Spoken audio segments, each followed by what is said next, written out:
An actual on-fielder that drills his way through enemies, Anton can be interpreted as the lower rarity version of Ellen, and despite him using electricity rather than ice, they both have special states and so far the best candidates for hypercarry teams.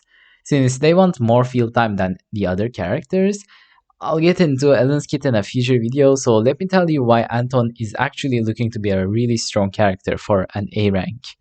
First things first, the leveling stat is crit rate, which is seemingly the second best leveling stat for a generic DPS, the first being penetration ratio.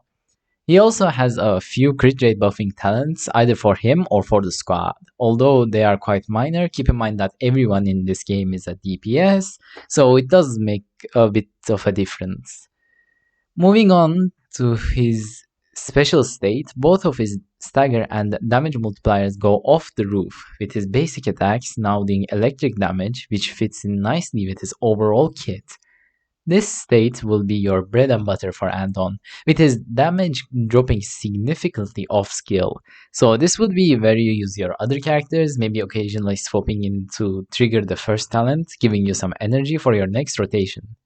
This special state can be used up faster by using your skill again and again.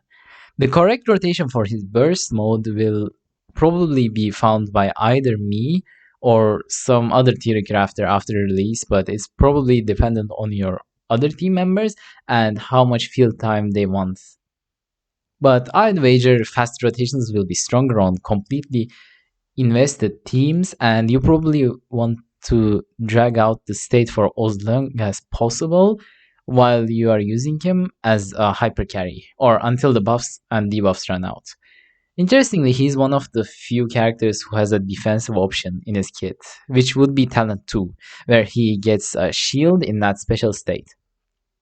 Considering the lack of healing or shielding in this game, Anton is probably a lot safer than other DPS options, as this thing will come back with each rotation and grant him additional crit.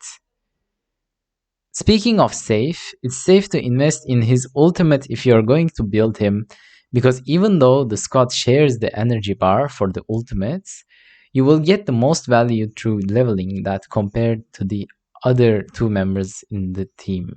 For more context, you can watch my video about ultimates. Ignore is beautiful since it's better than penetration and defense shred, as it basically ignores all calculations of damage and is extremely rare to find.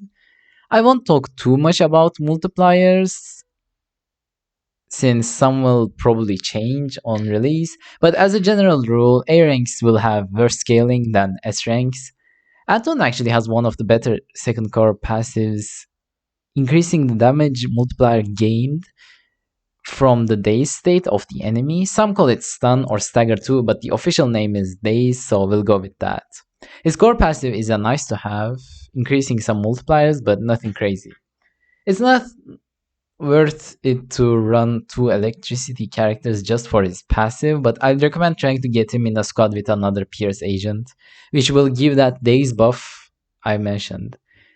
Lastly, his final talent, which is a 48% damage buff stacking up with his crits, lasts really long and gets refreshed. This will turn him into a beast and will shred almost anything, provided you got the proper gear and team for him. I won't go into team recommendations since I didn't investigate all characters yet and might misinform you if I were to comment on it now, but I'll make a separate video about team building and teams in general. So, should you try to get and build him? Of course! Despite being a downgrade to Ellen and easy to power creep in the future, you will have no problems clearing the tougher content this game has to offer for quite a bit. If you don't get lucky with your Ellen pulls, or she comes out at a later patch, Anton will not disappoint.